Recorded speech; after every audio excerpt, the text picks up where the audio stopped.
people do that. Oh, no, I make more money than you. I make more money than you. I make 200,000 a year, my boy. I'm not miserable. I'm good. I'm good. I don't spend any money, so I'm racked up. Like, come on, I'm good right now. Where you work at? Walmart? You're gonna tell me some make believe? Oh, I got all. You don't have nothing. You play video games.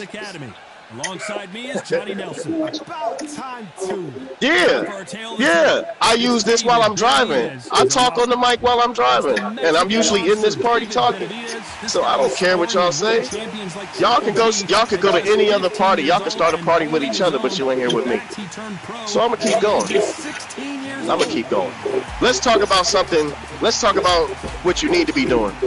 You need to have an irrevocable trust and leave it to your grandchildren. So whatever you have, your grandchildren inherited tax-free. You need to have an insurance policy that you can borrow from. It's going to take $5,000 to $10,000, and it gains interest. Instead of putting your money in a bank, you put your money in that insurance policy. It's what rich people do all the time. And you can borrow from it, but not pay because it's your money. Like, and you need to invest in cryptocurrency because it's a digital asset. It's better than gold because gold's price never goes up unless there's an inflation, and then gold goes up. But digital currency goes up all the time if you invest in the right one, and you know how to pull out when you can make a profit. So, I know how to get this money. I know how to get money out here. The Bible never told you were supposed to be broke. That was the Catholic Church that wanted you to be broke and pay them the money. They created Christianity. When you look at all the symbols of the Catholic Church, when you go to the Vatican, they got an obelisk down there in the Vatican that they took down from Alexandria for Egypt, and they rebuilt back in the Vatican. Well, an obelisk is the symbol of a phallus. That's the story of Osiris, which is the story of Nimrod. That predates Osiris. They cut Nimrod up into pieces. Semiramis finds every piece but his Johnson. And she says she was impregnated by the rays of the sun. That's why you have the Son of God and the Sun God. Right? She said she came down from the moon. Right? And the Egyptians said that Osiris was cut up into pieces, and Isis found every piece except for his Johnson. So she made a golden phallus for him and was pregnant and got impregnated with Horus. It's the same story. So an obelisk is the symbol of a penis. And in downtown Washington, D.C., you have an obelisk. And that obelisk is white. So that is a symbol of white male superiority in America. Because they practice the mystery schools, the teachings of the mystery schools. Mystery schools of Babylon, mystery schools of Egypt, and some of the mystery schools of Greece and Rome, which was pretty much based on the same thing. But Babylon and Egypt were kind of different. Egypt is a spin-off of Babylon, and Babylon is where all of your religion of the world comes from. Oh my goodness, Johnny! Joe Calzaghe just got rocked! I'm not a Christian. I don't practice sun religion. I don't Sunday worship. And the scripts, the Christians will tell you that that since Jesus died on the cross for your sins, you're under grace. No, you're not. The grace, the Israelites are under grace because we are all in bondage in another nation, and we don't have a nation and we don't have a temple. So you are under grace if you can't go to the temple, and you are under grace if you can't always keep Shabbat, because the Sabbath is what is commanded that you keep by God in the Bible. And not only are the Israelites commanded to keep it coming out of Egypt, but the strangers that dwell among them. When you read about the Sabbath, it says, 6 days ye may work, but on the seventh you cannot work. Your oxen or your cattle cannot work, or the stranger that dwell among you may not work. So if you hired if you were Israelite and you hired somebody from another nation, right? Say you hired a Canaanite, he cannot work on the Sabbath. He's not allowed. because he's dwelling among you. But Christians, they believe that you can eat anything when the Most High said that you may not eat the swine because he cheweth not the cud. He splits at the hoof, but he cheweth not the cud, and he is unclean to you. So they don't practice the dietary law. And they use where Jesus was like, if you eat something, paraphrasing, it doesn't matter what you eat because it's going to come out. That's not what he meant. He meant this. What does it matter what you eat if you're spiritually unclean anyway? It doesn't matter if you eat clean food. You're spiritually unclean. Your body's going to cleanse itself, but you are spiritually unclean. So you practicing the dietary law doesn't matter because you're spiritually unclean. That's what Jesus was pushing. He was pushing the spiritual side of the Torah. Meaning, if a lot of people thought, okay, I never slept with a woman outside of my marriage. But if you thought about having sex with a woman, guess what? You did. You did it in your mind. So the fact that you did it in your mind, you're still guilty of it because before you do anything, you got to do it in your mind first. Did you see that? Can you believe this, Joe Calzaghe? Man, I wish you could. I'd put my hands right back on you. You ignorant. All you got to do is press mute and you won't even hear me. But let's keep going. So when the dude says he's a Christian, I asked him this. What gate are you going through in the kingdom? Each gate is marked by the 12 tribes of Israel. It never says that a Gentile is, and it has an angel guarding the gate. Come on. So that means only people of the tribe of Dan can go through the gate of Dan. Naphtali through Naphtali. Levi through Levi, Judah through Judah, Benjamin through Benjamin. If you don't descend from one of those tribes, I'm sorry to tell you, you're not going through that gate. You knew that punch was coming and still couldn't do anything about it. Man, listen, a nigga like you works at Walmart, bro. You work at Walmart. Counter punching. Man, you work at Walmart, bro, meaning you are an hourly worker. You don't make no money. You don't make no money. You are check to check, and you probably blow what little bit of money you have on weed. So you cannot talk to me. I have a career. This is a career, and I am very good at driving this truck. I've been everywhere, up every mountain, down every mountain, through every valley. This is second nature to me. Are you talking bullshit? I'm telling you the truth about history, how they lied to you, why you think they call you black. You can read the papal bull, which is a law that the Pope passed through Portugal. Portugal was the first to do it. They wrote a book where they called you black. They wrote a letter to the Pope where they called us black, which is evil, dark, ominous, and called themselves white, which is clean, pure, holy. And they said that that was the reason why they should be able to enslave us, because they can take us from what we were, which were Jews, and teach us Christianity. They took out books of the Bible because they stated that God doesn't deal with anybody but Israel. And if you ever read any of the papal bulls, you'll realize that this is what the Bible was saying, but the Catholic Church changed it. If you ever took time to read any of the papal bulls from the first 100 to 200 years of the Catholic Church, you'll see where some of the early church fathers were arguing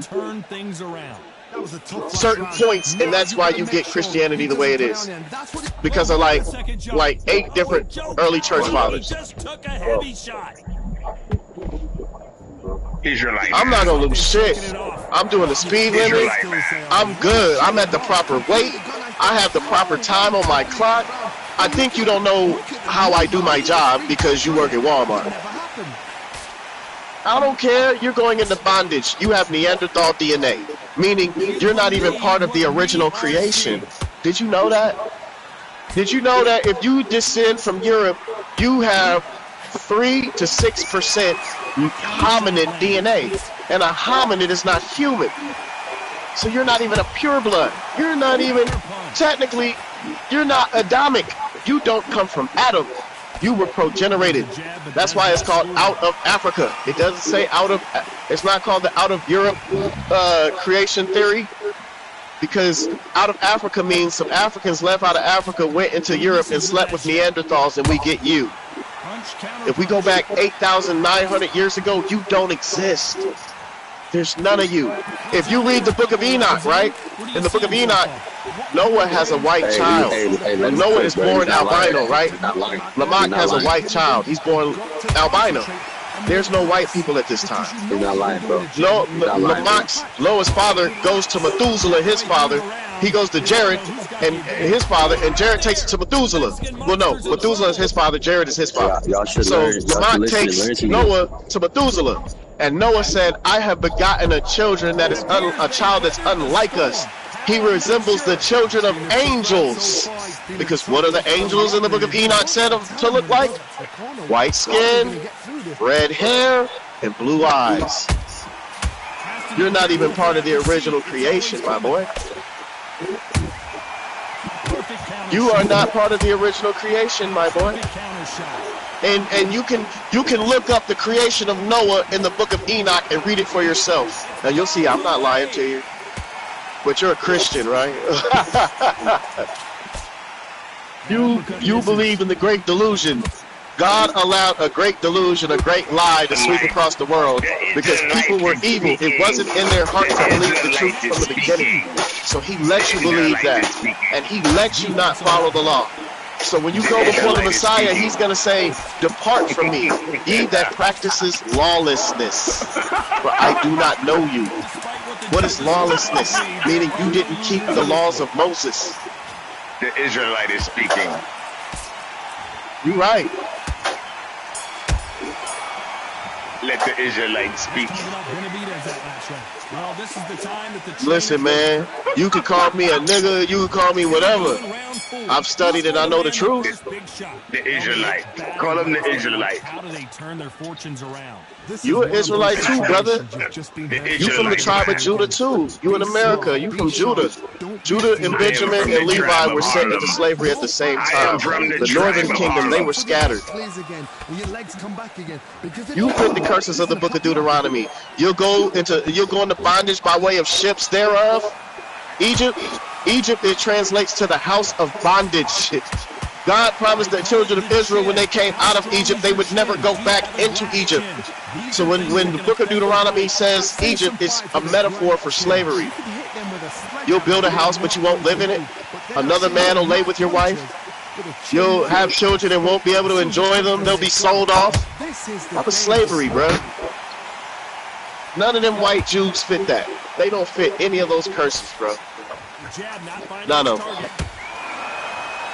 Because Rosenberg had a Russian last name and he paid to change his name when he left out of Russia, when he left out of Germany, when he was kicked out of Germany and he was kicked out of Russia and he chose to go into Madagascar first, but he didn't like it there.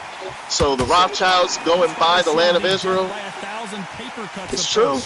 It's true.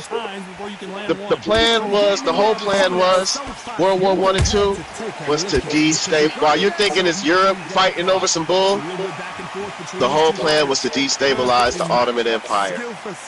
Because the Ottoman Empire was ruling over the so-called Middle East. Because there's no Middle West, no Middle North, no Middle South. But the Ottoman Empire was ruling over that area.